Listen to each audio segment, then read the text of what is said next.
Oh, that must be how the recording sound. Yay, welcome.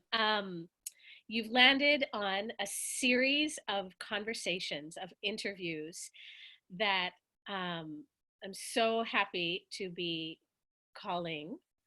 And these interviews are in service of a few things. They're in service of helping me articulate.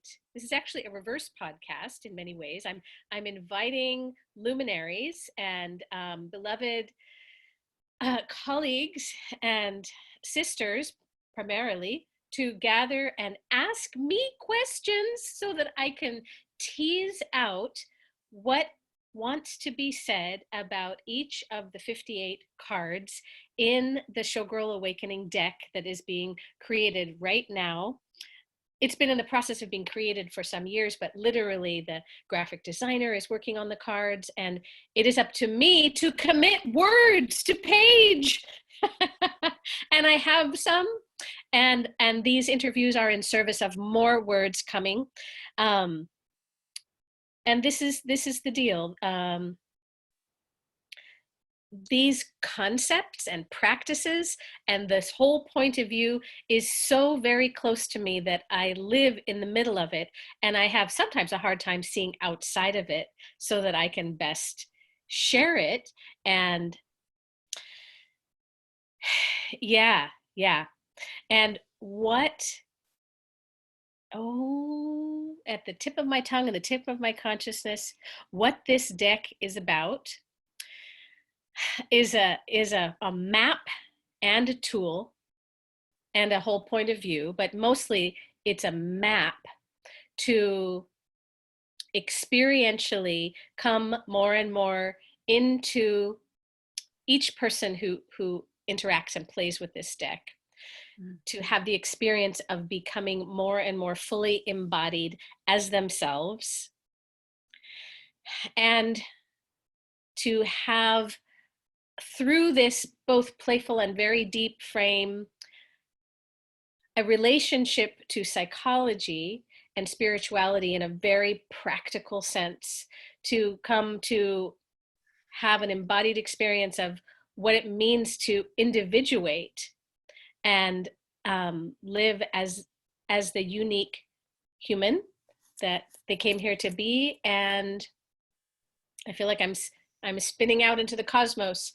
Here, come back, Kellita, come back. Grab on to the string. Yes. Oh, okay, I got it. And to also, yes, to have a sense through the different little portals. Each of the 58 cards is a little portal to understand through concept and through practices how to experience yourself as you as the fractal of all that is, and as you as all that is at the same time.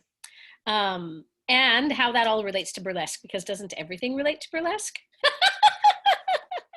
So quick and dirty, there are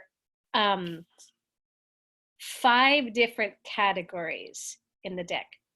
Not so, 1, 2, 3, 6. There are 6. You could call them suits if you want, but this is not a deck that is fashioned after tarot or a playing deck. Those have the same structure, by the way, if you didn't know. These suits are 1 suit each for the 3 pillars of Showgirl Awakening. 1 reveling suit, reveling in the body, is pillar 1. 1 revealing suit, which is revealing your radiant essence, and 1 receiving suit, which is receiving what you truly desire. The revel, reveal, and receive each have 9 cards. There are 9 archetype cards. There are 9 movement cards. And there are 12 frame cards, which are actually little glasses through which you can see everything. When you try on a frame card, it's like, oh my gosh, each one is a whole new universe of experience. And there is one, oh yeah, there is also a single card, which we're going to begin with today, and it's the mystery. It's the center of the deck. I would show you the mandala if it was finished. It's not finished yet. But actually, I'm just going to briefly, because it's kind of fun. It's in its sketchy form. It's in its Wow. sketchy form. So the mystery in the middle, the mystery. And I have a special guest. I have a special guest to kick off this whole series with me. I always call you Legs, but shall I try to call you Anna today? I know, I was just about to say, I didn't change my name, but this has been this, you know me as Legs, so do please call me as Legs. Okay. I'm known by both names, so I'm wildly comfortable. And I wrote my book as Anna Brooke, aka Reverend Legs Malone. So I'm getting comfortable blending the two sides of me into visibility, and it's a journey. Beautiful. Then I think it's useful for you to, may I have you tell about, first I'll just tell, I don't remember exactly when we first met. Was it at a Teaserama or a? No, it would have been at either BHOF or BurlyCon. It would have been a BHOF or BurlyCon. So probably both. I don't know which was the first, but we'd have to check our calendars and think far back. And it's no matter. We met at both. And for those of you who are new to burlesque, BHOF stands for the Burlesque Hall of Fame, it's the burlesque Olympics on Earth. And it's a reunion, it's a big reunion party at the very same time. It's both of those things. And an honoring of the legends, the burlesque legends. And BurlyCon is the largest burlesque educational pajama party. I'm just gonna totally. That's what it is. That's what it is. You're either in some form of costume or your pajamas for several days, having the most wonderful and highly stimulating burlesque education any showgirl could ever wish for. That happens in Seattle, and that is founded by Miss Indigo Blue, dear colleague, who I know where I met her. It was at Teaserama. 2001 we met at Teaserama. Wow. And that was a big kickstart. But today I'm here, and what I remember the most, Legs, I'm introducing you to this is Helen, by the way. Also to Helen. And if you're just listening, you won't see Helen. No, but you won't. You might hear her purring, and you will definitely hear the sound of her adorable but 13-pound body hit the floor when she decides to jump off my lap. Oh my goodness, that she's well fed. Yeah, that would be a big jump. I met you as Legs Malone, so I'm going to introduce you as Legs Malone, aka Anna Brooke. And we met because you and I both live on, when I say on the fringe, I mean in the best way. Yeah. We live at the fringe of burlesque and the healing arts, because tell me if I'm wrong, but I do believe I can safely say that we can't separate our artist and healer selves. They are inextricably married. They can't even just lie next to each other. They are in constant union. Yeah. And so it's so exciting for me to meet someone for whom that is true. And so we got to really deep dive. We were both teaching classes which didn't even try to hide at all that we are using this wonderful art form and the space that it encourages and opens up. We're taking it even a little farther than many intend, to using it directly as a tool to waking up. So with that, would you tell more specifics about you? Yeah, with pleasure. Great.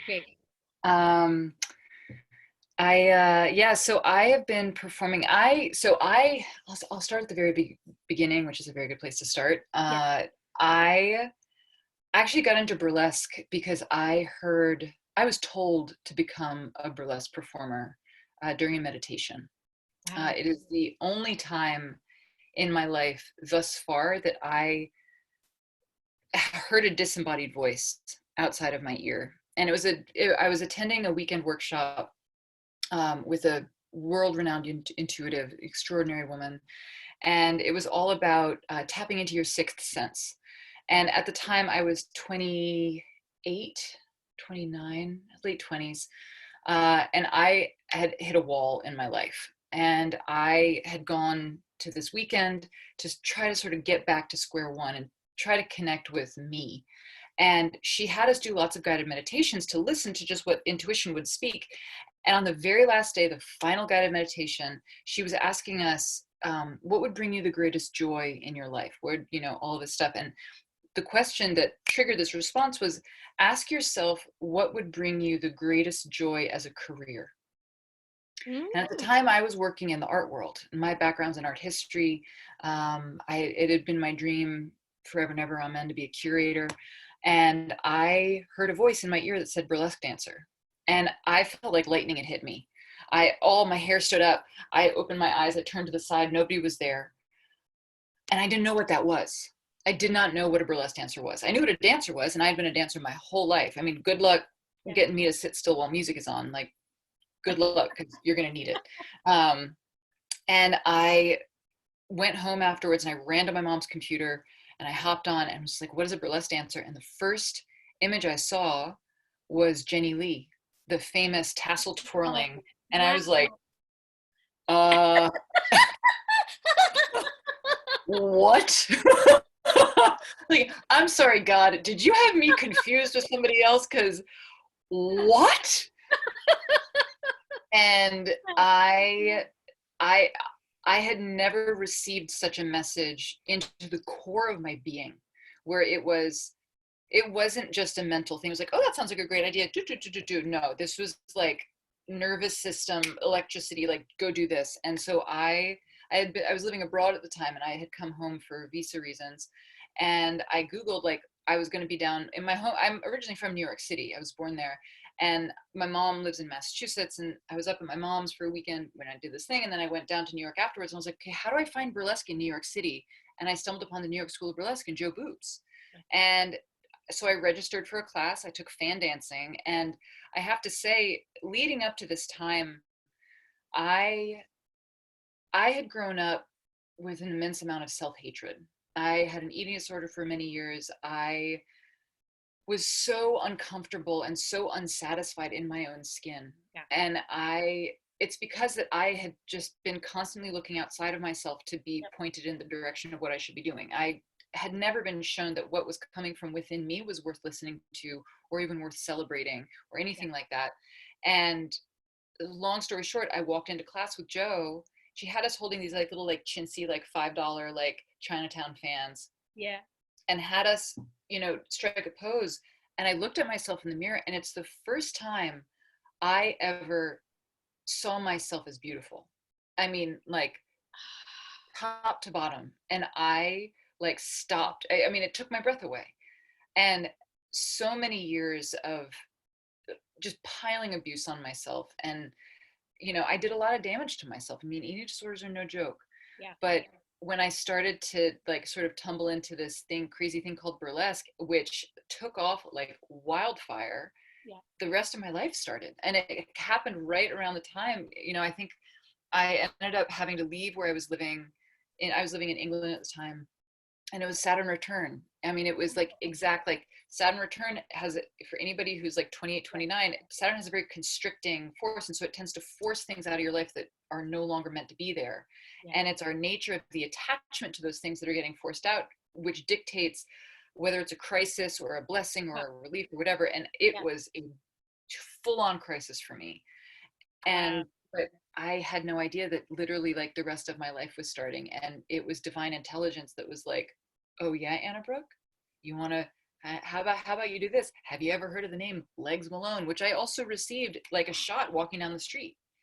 Okay. I was trying to come up with my name for months and months and months. And I was like, long, tall Sally, because I'm very tall, and I have long legs. And so I was like, what do I don't know. And it was like, boom, Legs Malone. I was like, oh my God, that's it. So for me, this is a very long answer, but getting into burlesque was divine providence. straight up. And I give deep thanks for the grace that led me there, and to people like you, and to all of my brethren and sistren, Yeah. and siblings of fluid gender. It this makes me almost want to, because we're going to talk about 3 cards today. It makes me want to choose. I know we're starting with the mystery. We know that, but body love comes up as one we might want to. We might Yeah. do the mystery and body love, and then one that's a surprise. Oh my gosh! So we're starting with the very center of the deck. This little hair is bothering me. I know those of you on audio can't hear it. You look great. Oh, thank you. This is what you can't even hardly read it. I lost my beta deck, and then the actual design is being created. So this is just a little, there, if I go really close, you can see mystery. This is a little hand drawn, so I can have some prop. I feel like we need to have just a short bit of silence, even just like naming the mystery. Yeah. And I feel giggly. There's a short silence. I feel little bubbles in my cheek, like carbonation too. So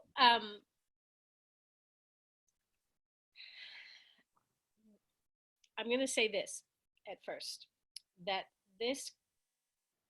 I remember being in this apartment, because I've lived in this apartment for 22 years. And wow. Yeah, I know, it's crazy. I haven't done anything except be alive. But you know what? That's enough. That's enough. I was alive. I think it was here. It could have been, it was definitely, it wasn't before 25, somewhere between 22 and 25 years ago. These 2 words, which on the actual mystery card, they are faintly, there's a little shadow here. You can't see it because it's not, I didn't write it, of magic and mysticism, like a little shadowed out magic and mysticism. And I have to define them, because magic has a lot of definitions. Mysticism has a lot of definitions, and how I mean them in relation to the mystery here is boiled down in a very specific way, that magic is my will. Magic is my will. I can identify it very personally and very specifically as having come from me.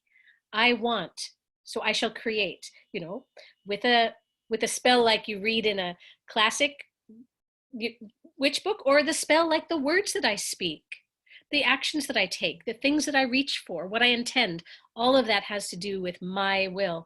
And in this picture, I'm holding my hands up like they're 2 circles.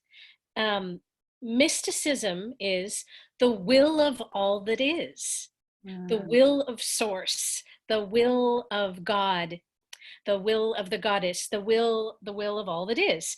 So we have these 2 notions, my will and the will that all that is, will of all that is. It's a tongue twister. And these are often pitted against each other in not in reality, but they're pitted against each other through training or teaching of humans, just implicitly, that that somehow I have to change myself and what I actually desire to be in alignment with the will of all that is. And I have fundamentally disagreed with that, I think, longer than I had words for it. And then when I was able to put these words for it and go, wait a minute, my will and the will of all this, it's where they overlap each other, which is really, they overlap each other almost solidly. They really overlap each other a ton. And for me, where they overlap each other, that's the mystery. It seems like, how on earth could that make sense? How on earth could that make sense, that what I deeply desire is desired by all that has ever been created or could be created or thought of? It's the same. But to unpeel that, it's the biggest striptease ever. We have to peel off so many layers. That is where all of this comes from. That's where the whole deck comes from, what it's referring to. what this path is for me, and how if I get to whenever I get to have uh, a hand in the blossoming of another human, which I'm honored enough to have often, it's what do they want? Because I know when we get there, it's what all of creation wants for them too. So that's the angle of the mystery that I'm coming from, that mysterious place where I actually feel that in my pussy. I That love I have a little tingle there, because there's another card, but we can't do that. It's orgasm. We can't pick all three. We can't pick all three. But it's that state. It's, um, where our receptivity and our receptivity and our assertiveness Mm. are in perfect dance with each other. That's another way for me to look at how I would say the mystery is. The mystery is this perfect interplay of, it's more perfect than we believe we deserve. And I'm gonna speak on behalf of humanity there. I don't care how confident someone looks, as long as we're here in human skin, we have incredible worthiness, and deserving and permission. My body is even scrunching up right now as I say it. I've shrunk my head into, my neck is gone, my shoulders are up, and I'm collapsing on my chest because my body tells the truth all the time, or it disappears if it can't. So, would you riff with me? Riff on Yeah, mystery. totally. I mean, I just, oh, you are speaking so deeply to so much that I hold dear. And thank you so much for mentioning how your body is telling, always tells the truth. I say this in everything I teach. Your body will always tell the truth. We're so, especially as, as in my identity as a woman, I was taught to shrink, to not speak my voice, to not interrupt, to not, wonder aloud, all of these things. So I think it's very natural to sort of, for that practice reflex to sort of crunch down, and want to disappear. So thank you so much for speaking to that. And, I love how you're talking about magic and mysticism. It reminds me of something that I was blessed in my 20s to, I came into some money and I went hog wild with teachers and courses and like everything my mystical heart wanted to dive into. And one of them, I can't remember which course it was, but they were talking about how you talk about like matter and just I guess you could say like density of matter and like energy. And the arrow, there was like the person drew two arrows, one going down, one going up. And the process of moving from energy into matter was manifestation, and moving from matter into energy was magic. So it's so interesting to think about that, and hearing you speak about it. Say it again. Yeah, because it's a slightly different model, but I love it. Yeah. Yeah, no, I mean, I feel like it holds hands really beautifully with, and I love what you're saying as well. Yeah.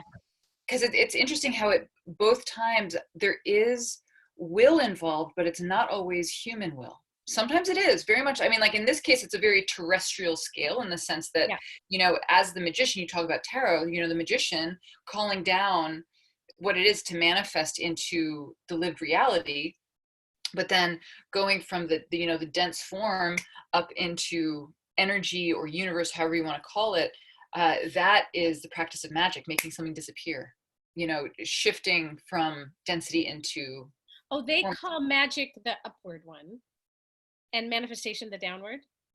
Okay. Why I got interested in that, it's going to be so hard to stay relegated to certain cards, because I talk about in shimmying, which is my favorite of all the foundational movements, that it releases our person print. Like we're used to talking about the flesh at the tip of our fingers as being, it doesn't change. It's unique and doesn't change. So that I talk about the shimmy, it's my experience that it does many wonderful things. All the movements have great medicine, but the shimmy releases the person print, which is literally like the DNA of you, the exact energetic and physical signature of you. And when you shimmy, it expands out. So you become more visible. Exactly who you are becomes more visible. But what makes it visible is the light, which I identified as a beam of light coming from higher up than it can ever be, down through the top of the head, all the way through the body, down through the center of the earth, down to the center of the earth, and one corresponding one that comes up. But I haven't thought about, well, what is the thing that's coming down? What is the thing? Because as long as we're alive, they're dancing. Yeah. These corresponding beams of light, they're dancing, and then that's what sends out, with the encouragement of the shimmy, it sends out that light. So I'm gonna have to think about that, the manifestation, the magic. I mean, I just sense it, some polarity. Yeah. And I love, because it's both you and I teach burlesque as a way of releasing, and I love just even hearing how, when you talk about the shimmy, when I teach the shimmy, I talk about how it can unlock the heart. Like literally just shaking and like breaking up all that stuff. So I adore this added this releasing of the person print. I absolutely love that. And it comes not just through the top and the bottom. Yes. Well, that's out in all directions.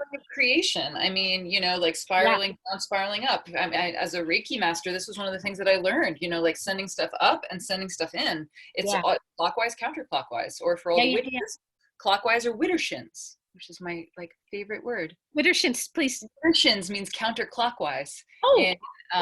In like Wiccan old witch language. Widdershins. Yeah, widdershins. Widdershins. I love that. Can you tell me what, in your language, what did I say? Can help me boil it down. I know, I'm sorry to ask. No. Apology rejected. What?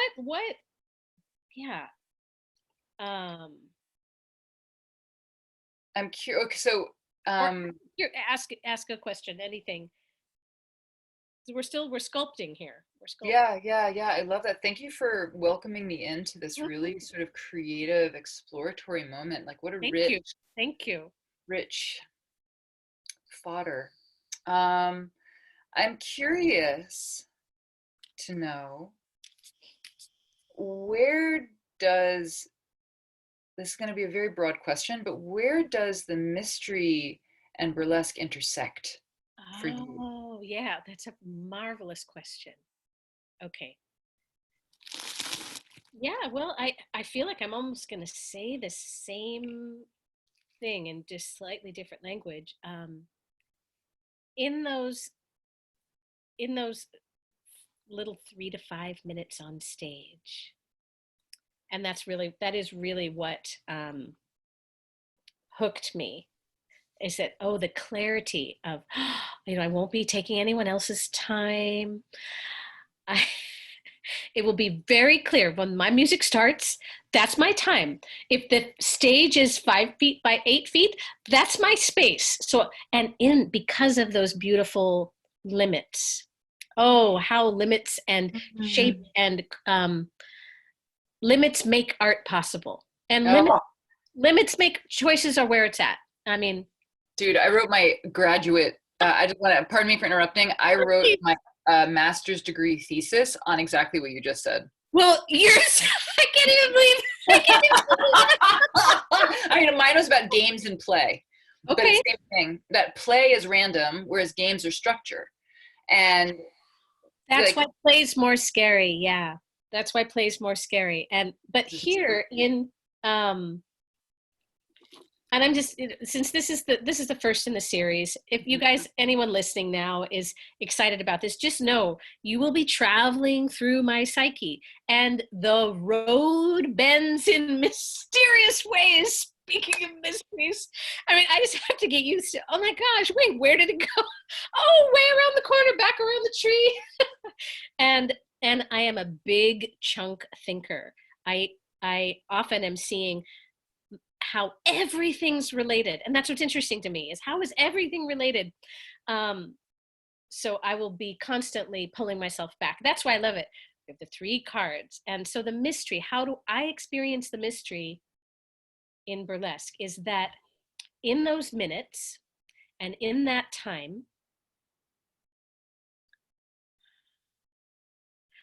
because it's held by the space, and it's held by the time, it's held by the song that I've already chosen, it's held by the costume that I've already chosen, it's on my body. um,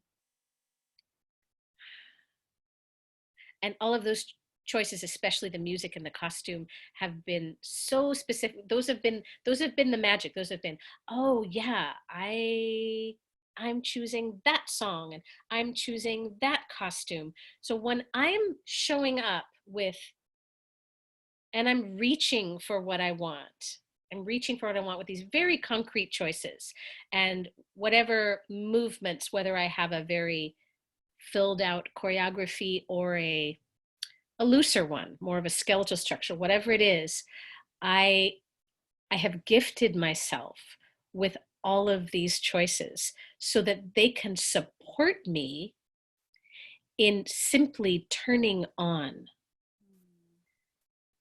And this here, I want to say this in a clear way, because I've reached out and said, this is the mood, and this is the look, and this is the feel, and this is the journey. I have allowed to come into creation my own desires for, how I'm coming into, how I'm letting my body house my spirit. Yeah, I've become very clear.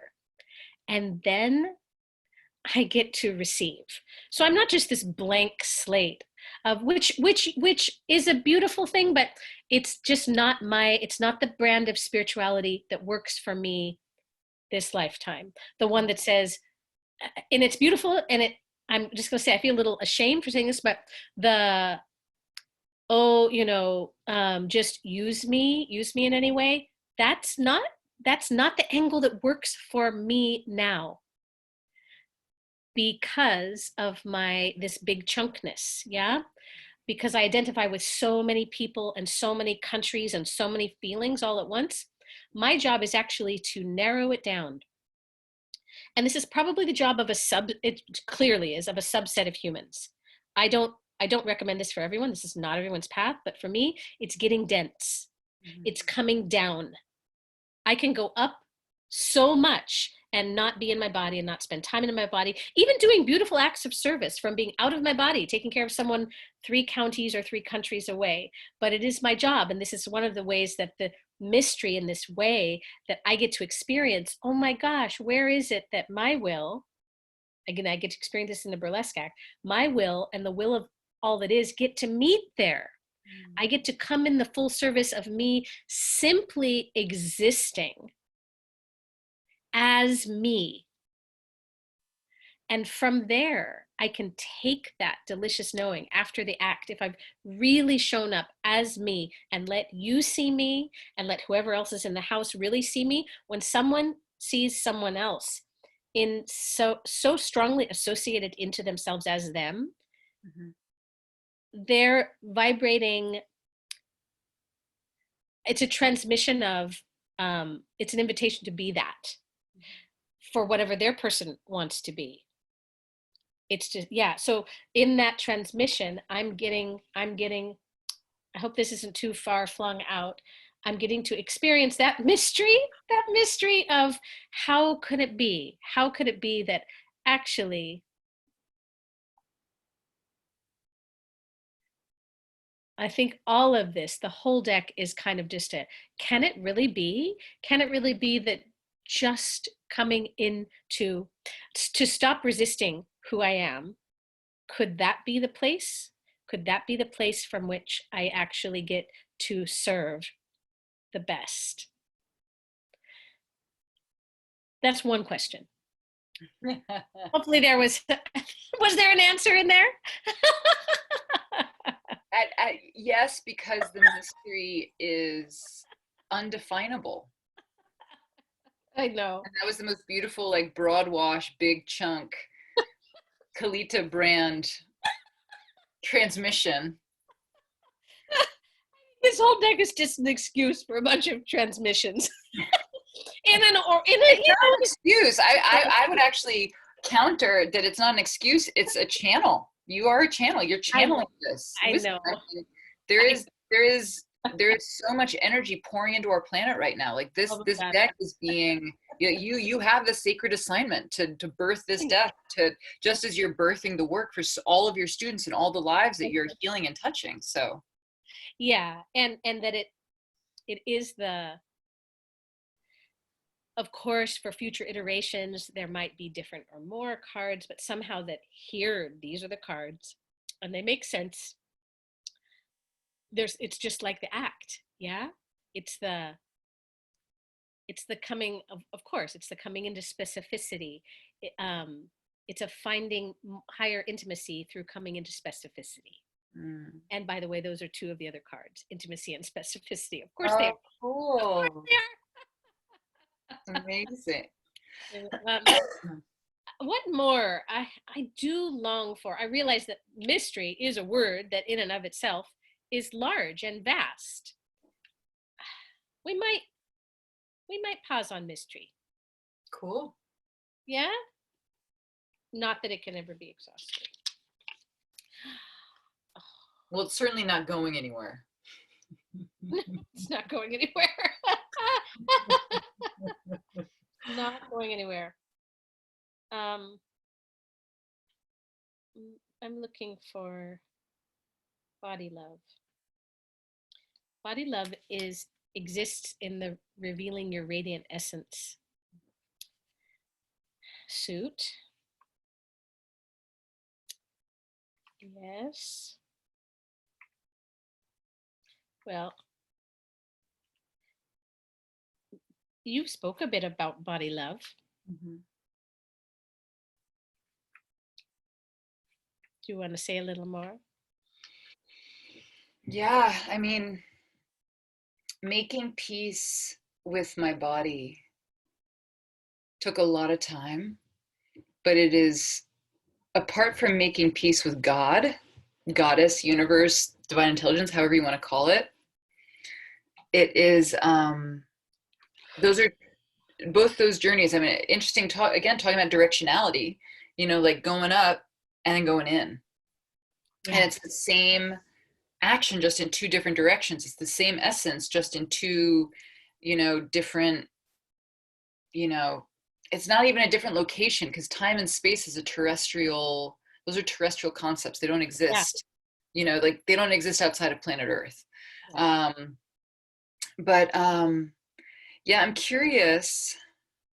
Body love, I'm so grateful in so many ways to how the body love discussion has really surfaced a lot. And I just took, I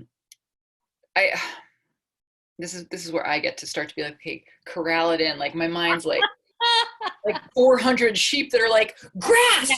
fields, let's go everywhere. Right. I'll put it this way.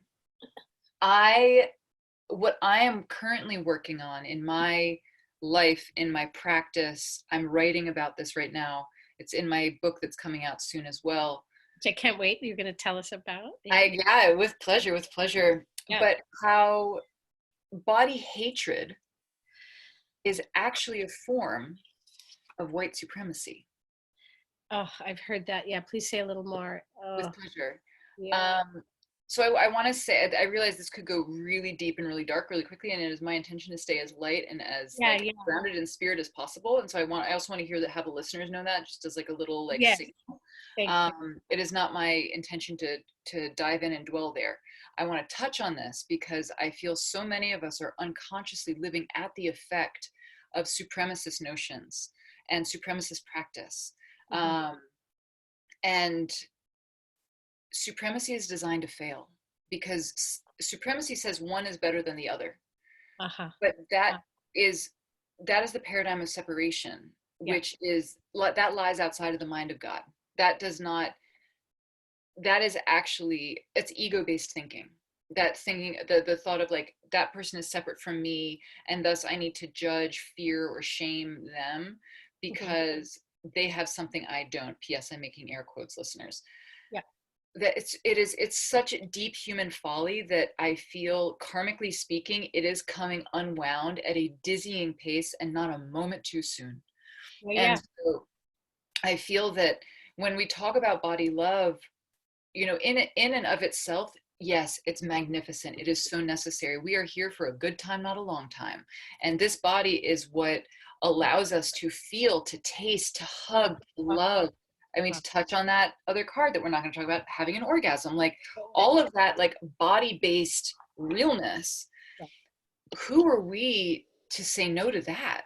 Like to bite into like your most favorite like banh mi sandwich or like ice cream cone, neither of which I can eat right now, but but Oh, like all these, like I'm eating a gluten-free blondie right now, which is like making my day. So that sort of thing. But how much of body love is simply saying yes to what lies in our hearts and in our bodies, to yeah. say yes to our deservedness, to say yes to our worthiness, to say yes to our enoughness. Yeah. And then what door gets to swing open? What do we then get to access that we may have either denied ourselves of experiencing or been denied, like had the experience of being denied from whatever it is? And, Yeah. speaking of my body, I have, a tall, slender, white body, and I can only understand life through this narrow lens.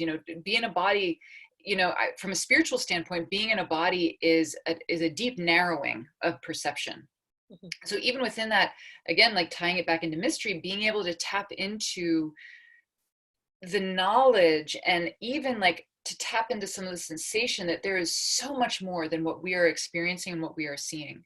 So who are we to deny ourselves the union of experience of love through this vessel that we have for this one lifetime? Yeah. So, Oh, oh. but I write about this in my book. I mean, like this is like Yeah. my book, just like this deck is like Yeah. coming through you Yeah. and pouring out of you. My book tumbled out of me because I was like, this has to come out. This has to come out. It's like blah, Yeah. and Yeah. it came Yeah. out because all of our healing journeys. That beautiful Ram Dass quote, which is, "We're all leading each other home." Yeah. And it's like anytime any concept of like judgment or jealousy comes up, again, like we can only see in others what's already present within ourselves. So even as like I'm thinking, I was reading a lot of like different authors talking about their books and yeah, Glennon Doyle and Brene Brown are good friends, and somebody wrote Glennon, I guess, I don't know her, I'm clearly on a first name basis, but they said, we read your guys' books, Brene and Glennon's books, on our book club, and I really think I prefer yours. And Glennon tore this woman Stop a new one. it. She was like, "How Stop dare you pit me against another woman? How old is this pattern that does it? All it does is serve to separate and discriminate and it. Yeah. oppress. Yeah. It's Yeah. like certainly depress. Yeah. All the presses, oppression, repression, suppression. I And mean." they thought the giver of that phrase thought it was a compliment because that was they couldn't see outside the construct Precisely. They of couldn't see superhero. outside of their own experience, their own lens. And those moments of awakening Yeah. are extremely uncomfortable. But it's really important to know that just because it's uncomfortable does not mean that it's bad. They don't call them growing pains for nothing. They No. don't call them growing pleasures. They don't call them growing ecstasies. No, they're called growing pains. Yeah. So just to, bring it back to body love, this is an essential aspect if we are to deliver the work that is ours to deliver in this lifetime through our unique setup, through our soul choices and human Yeah. form. Yeah. And when we can start to get out of our own way and deliver the work, watch out, world. Watch out. Yeah. That to me is the triumph of burlesque. Seeing bodies that I Yes. would have otherwise judged Yeah. as old or fat or, covered in cellulite or whatever it was, Yeah. to see those bodies knock me flat on this body's ass, being Yeah, my own, yeah, yeah. it was to me a triumph of the spirit. I wasn't seeing a body, I was seeing a soul at work. And I have Absolutely, never absolutely. in any other art form or forum seen something similar. Yeah, So that to me is the magic of burlesque. I have that same experience. Um, I mean, I even just today, even doing burlesque from the inside out class online, Wow. I moved to tears Mm. at actually seeing someone, at actually seeing someone. It's there's nothing like it. There's nothing like it. Um, the Body Love makes me think of the Mary Oliver poem about Mm. um, all you have to do is, and I'm not quoting it directly, is love the your sweet, it's your sweet animal self. It's your sweet. Our bodies are so clear when they're not in fight, flight, freeze, or That uh, limbic system engagement, yeah. that other one. When they're not in any of those states, they're they're so sweetly clear. Like, oh yes, sleep. Oh yes, touch. Oh yes, lunch. I mean, they're not duplicitous at all. Oh yes, sex. No, Mm-hmm. no, there's no they don't have the complexity of that our noggins have. Yeah, And our totally. they're really clear and they're so sweet and they just sense based and um Yeah. yeah, so to bring us into a simplicity, Mm-hmm. a basicness that we've come to not trust from our very highly concepted hierarchical thinking, and there isn't a punchline, No. and there isn't a bottom line either. There's no punchline, there's no bottom line. There's my body, not just my concept of like, do I like my stomach or do I like the body? It lives outside of our preferences. Our body is our vehicle for life, our vehicle for living. And the more we dampen it, the smaller our life gets.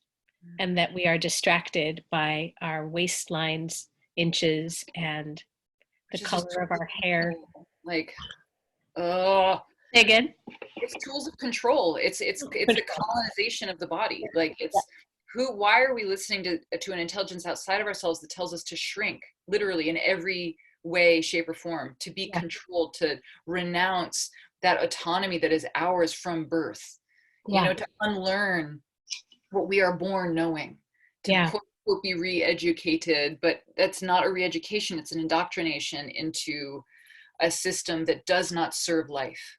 yeah, It serves limitation, and it serves a greater means to an end. And when I say greater, I do not mean necessarily more positive. It's like, yeah, who is benefiting from your shrinking? yeah, Who is profiting off of yeah, your yeah. hearing? Because somebody is.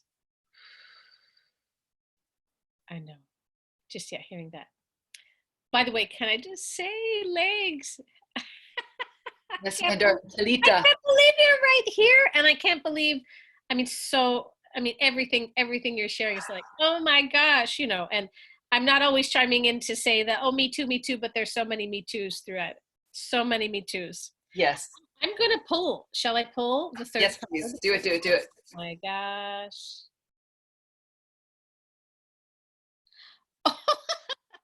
Okay. Embodied intention. Oh, Embodied. yeah. So I actually have a specific, very simple practice that I actually call the embodied intention practice. And these two words can refer to so much, but I'll actually name the simple practice. So we all have to-do lists. Yeah. We're used to we're used to knowing, oh yeah, I need to get that done and the other thing done and the other thing done. So this intention doesn't have anything to do with getting something done. Mm. This is the feminine or the receptive or the body-based, sensory-based, emotional state-based, thus embodied as the first word. What's the state? What's the state I'm choosing? Am I choosing to embody joy? Am I choosing to embody mischief? Am I choosing to embody power? Am I choosing to embody tenderness? Am I choosing to embody precision? What is the state, kind of the backdrop of the experience? And I think I've been playing with this particular, there are many forms of creating intentions and they only grow, and bless them all. But this is the one that I have the longest relationship with. Mm. And at the beginning of every course or every year or at whatever unit of time or activity, I'll choose 1 to 3 embodied intentions. And darn if they don't come true. Funny how that works. Funny how that works. I don't even have to remember them. It's not about calling them up and saying them again. Uh-oh, I didn't say it 10 times.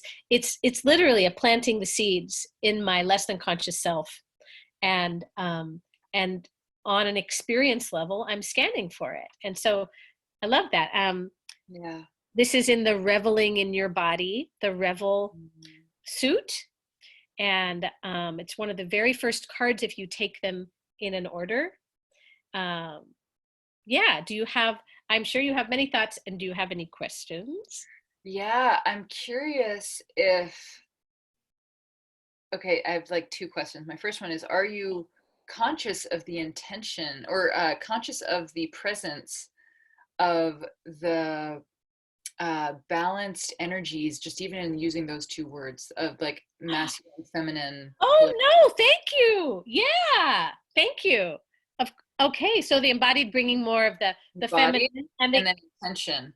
yeah, of course. I love that. Well, that makes sense because that is the through line. But no, I had never thought about it in that way. So thank you. I love that.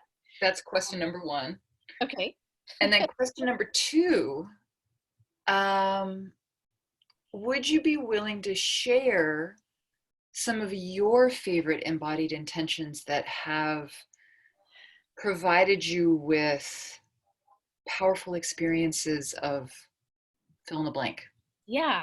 So the instance that comes to mind is a little counter to what I normally recommend. I recommend boiling them down to a single word and then having up to 3, so it's not too much. So it just but there are times when I've had longer ones, and I've had the embodied intention of, this is the little saying I put it. So for this, and I did it for different classes or even for a whole year. For this year, I intend to embody the sacred marriage of the divine feminine and the divine masculine. And that was probably the most powerful one. And I did that for maybe a couple of years. Wow. Maybe a couple of years. And I mean, that's a big one. That's a big one. Yeah. I'm not going to disagree with you on that one. So I kind of recommend starting with joy or pleasure or attunement or and it's nice sometimes to pick 3 that are very similar, but a little bit of a different nuance. Mischief, sass, and play. They're not that different, but ooh, when you put them all together, it's like a delicious vinaigrette. And then you could pick 3 very different ones. And I think of them as a cocktail. Yeah. You're putting it, oh yeah, those 3 together. And the word that you use might be different to you. So when I am making them in groups, I like to ask someone. So for example, oh gosh, this is a rabbit hole. I don't know if I want to go in this rabbit hole. Let's go in a short rabbit hole. Okay. So in the course that actually just today, we had the second class earlier, two different people chose the intention for the creation of their burlesque solo. One of their three was sexiness. I don't use that word at all. I feel like it's been thoroughly co-opted and no one knows what it means unless you ask them. And most often sexiness has been, rather than reclaim the word, I've kind of abandoned it. You can reclaim a word when it's been abused, you can reclaim it completely or move on and pick new words. And I've decided to move on and pick new words because to me, what I think people mean in a full, delicious way when they say sexiness, it's vitality and radiance, that they are radiating that already dancing sacred marriage within, that they are in their full aliveness and more them than they could ever imagine. That's sexy to me. But I know when I say that in the world, that's not what other people are thinking, mostly.